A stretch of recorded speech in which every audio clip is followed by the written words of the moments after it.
Puji Tuhan, saudara-saudari yang terkasih di dalam Tuhan, kita sampai pada pembahasan pengkajian kristalisasi kitab 1 dan 2 Samuel. Dan hari ini kita akan memulai dalam berita yang pertama yang berjudul pemikiran utama tentang kitab 1 dan 2 Samuel dan Trinitas Ilahi yang diwahyukan dalam kitab 1 dan 2 Samuel. Nah, saudara-saudari, dari judul ini kita dapat melihat ada 2 poin besar yang akan kita bahas dalam berita ini. Yang pertama adalah mengenai pemikiran utama tentang kitab 1 dan 2 Samuel, dan yang kedua adalah mengenai Trinitas Ilahi yang diwahyukan dalam kitab ini. Kita akan melihat setiap bagiannya. Di dalam Romawi yang pertama yang berjudul pemikiran utama kitab 1 dan 2 Samuel, penggenapan ekonomi Allah memerlukan kerjasama manusia, prinsip inkarnasi. Puji Tuhan, saudara-saudari, hari ini dalam menggenapi ekonomi Allah sangat diperlukan kerjasama kita. Hari ini Allah dalam pergerakannya tidak pernah memaksa manusia, melainkan manusia dengan kerelaannya bekerja sama dengan Allah. Dengan demikian pergerakan Allah di muka bumi akan digenapi. Nah, saudara-saudari, kita boleh melihat prinsip inkarnasi lebih lanjut. Yang dimaksud dengan prinsip inkarnasi adalah Allah masuk ke dalam manusia dan membaurkan dirinya dengan manusia untuk menjadikan manusia esa dengan dirinya. Syukur kepada Tuhan bahwa hari ini Dia sebagai Roh pemberi hayat, Dia tinggal di dalam kita. Dia satu dengan kita, Dia satu di dalam roh kita. Sehingga saudara-saudari, tinggalnya Allah, berbaurnya Allah di dalam kita menjadikan kita esa dengan dirinya. Kalimat berikutnya, Allah ada di dalam manusia dan manusia ada di dalam Allah, memiliki satu hayat dan satu kehidupan. Syukur kepada Tuhan, hari ini tinggalnya Dia di dalam kita. Dia memberikan hayatnya ke dalam kita, sehingga ketika kita menerima karunia keselamatan, kita menerima penebusan, saudara-saudari, Dia memberikan hayatnya kepada kita, sehingga hidup atau hayat yang kita perhidupkan bukan 2 hayat, tetapi adalah satu hayat, yaitu adalah hayat Allah. Oleh karena itu, saudara-saudari, kita perlu bekerja sama dengan Allah. Nah, kerjasama dengan Allah ini tidak lain adalah terikat bersama Allah.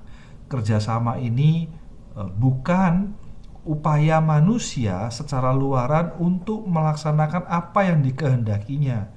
Tidak, saudara-saudari, tetapi bekerja sama dengan Allah tidak lain adalah mengikatkan diri dengan Allah.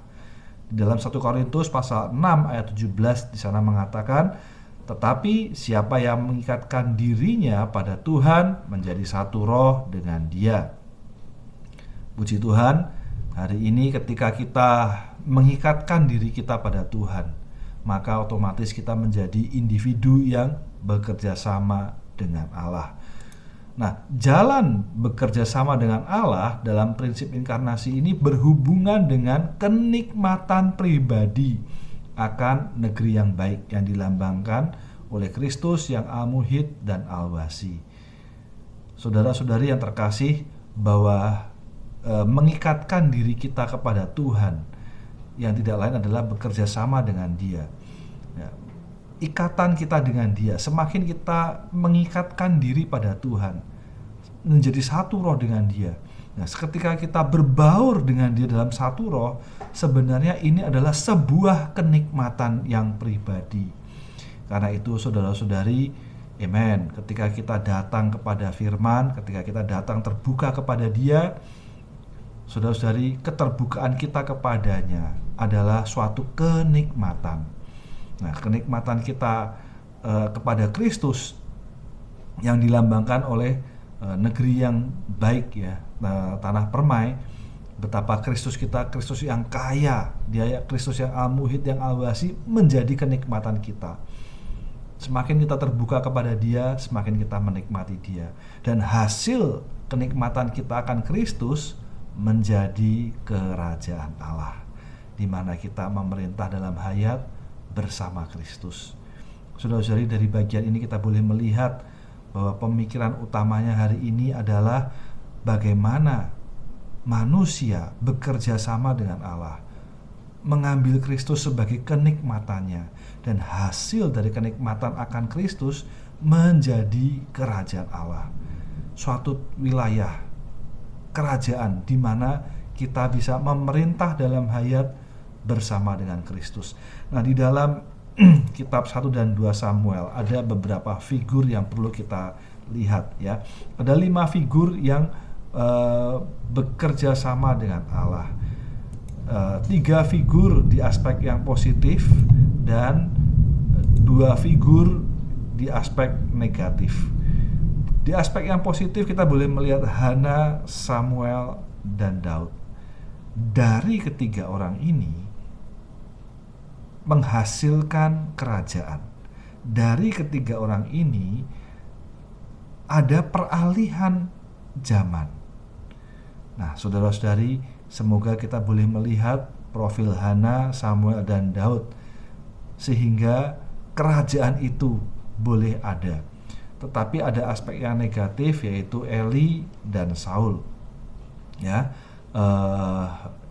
Imam Eli ya yang tidak peduli dengan rumah Tuhan, dan Saul adalah raja yang tidak mengenal pimpinan Tuhan.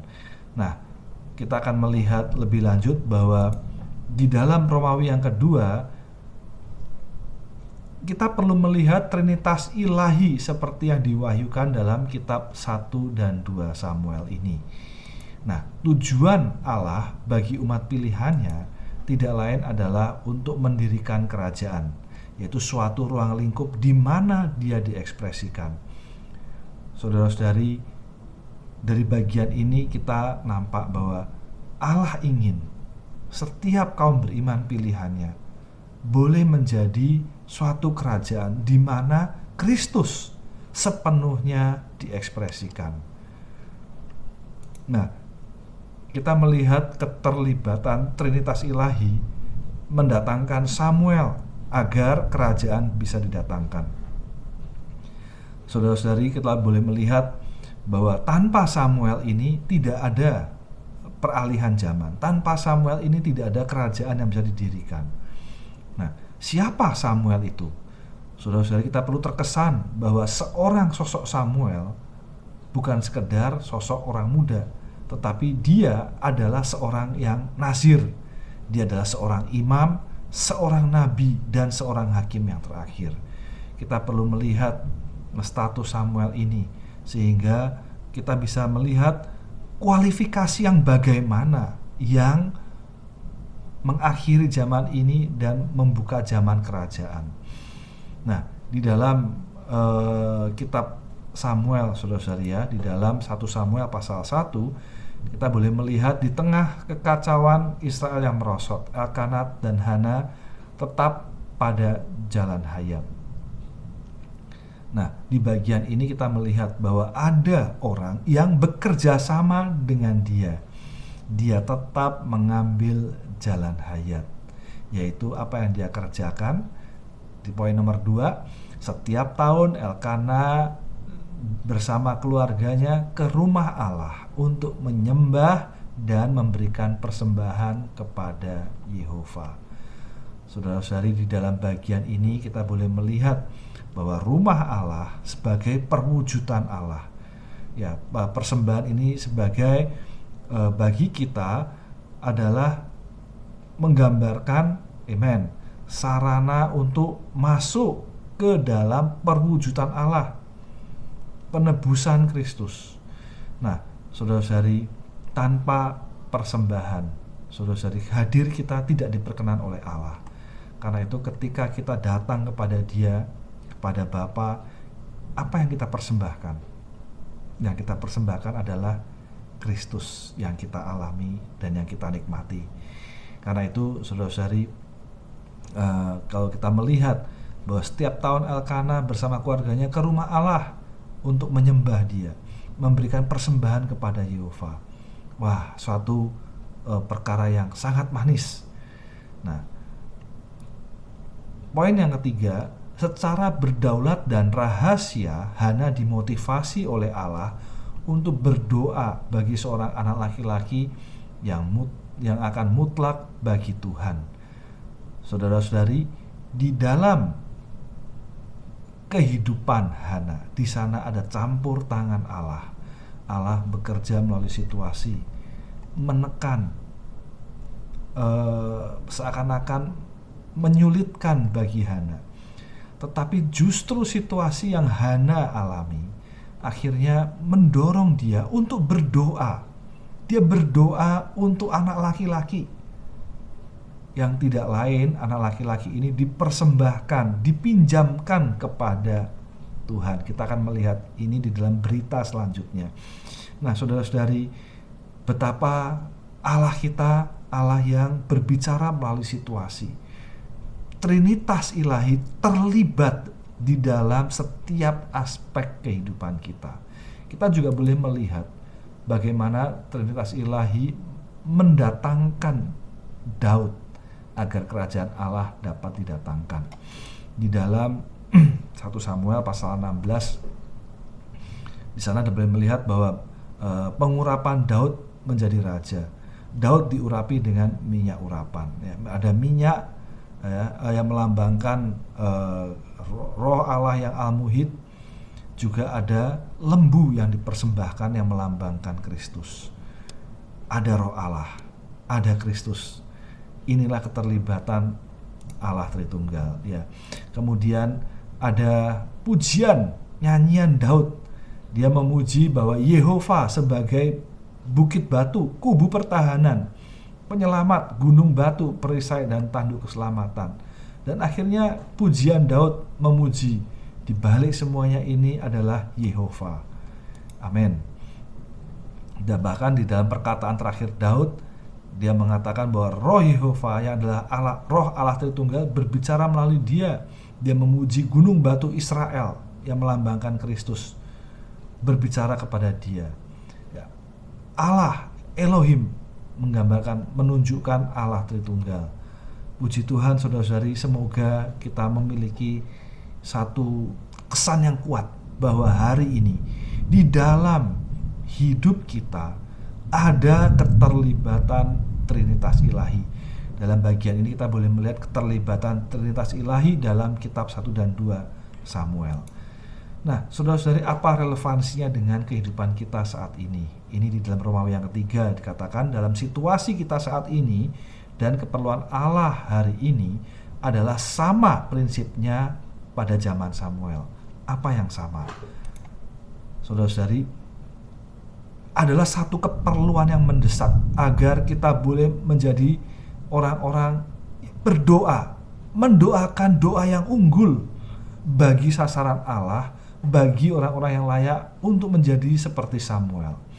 Saudara-saudari, hari ini Allah memerlukan kerjasama kita, dan kerjasama kita ini, amen, ketika kita mengikatkan diri pada Tuhan menjadi satu roh di dalam doa. Ketika kita berdoa dalam roh, kita berdoa, mendoakan doa yang unggul, maka saudara-saudari, Allah ada jalan. Keperluannya sama, tidak hanya pada zaman Samuel, zaman ini pun juga sama, yaitu Allah ingin mendapatkan orang-orang yang mendoakan perkara ini. Poin yang kedua adalah Allah Tritunggal menyusun kita menjadi orang-orang yang berguna bagi kedatangannya dan kerajaannya. Kiranya melalui setiap pembacaan firman Tuhan, penuntutan kita di hadapan Tuhan, menyusun kita menjadi orang-orang yang berguna. Ingat, saudara-saudari, bahwa Samuel, Allah memerlukan Samuel untuk mengalihkan zaman. Samuel adalah seorang yang nasir. Samuel adalah seorang imam, seorang nabi dan hakim yang terakhir. Dan itu semua firman Allah tersusun atas dirinya, menjadikan Samuel orang yang demikian. Dan saudara-saudari, bagi kita sama. kita juga perlu menjadi Samuel-Samuel hari ini yang tersusun oleh firman Tuhan. Terakhir adalah penting bagi kita melihat bahwa Allah Tritunggal terlibat dengan kita hari ini. Dia beroperasi di dalam kita untuk merampungkan, menggenapkan, dan memuaskan hasrat hatinya. Saudara-saudari, dikatakan penting bagi kita. Kita percaya bahwa segala sesuatu dalam hidup kita adalah pengaturan Allah, di bawah kedaulatan Allah. Dan kalau kita melihat bagaimana Hana menghadapi kesulitan, hinaan, yang dialami, membuat dia sangat tertekan. Dan hasil dari semuanya itu dia berdoa pada Tuhan dan melahirkan Samuel. Saudara-saudari, hari ini kita sama. Kita perlu melihat bahwa semua yang kita hadapi, lingkungan kita, sekitar kita, kesulitan yang menekan kita, tidak lain adalah untuk membawa kita datang kepada Dia. Kita datang kepada Dia, berdoa dengan doa yang unggul, agar hasrat hati Tuhan, kehendak hati Tuhan tergenapi di atas kita di zaman ini. Mulia bagi Tuhan, saudari. Biarlah melalui pembahasan ini kita terdorong semakin mengasihi Dia dan terbuka kepadanya. Mulia bagi Tuhan. Amin.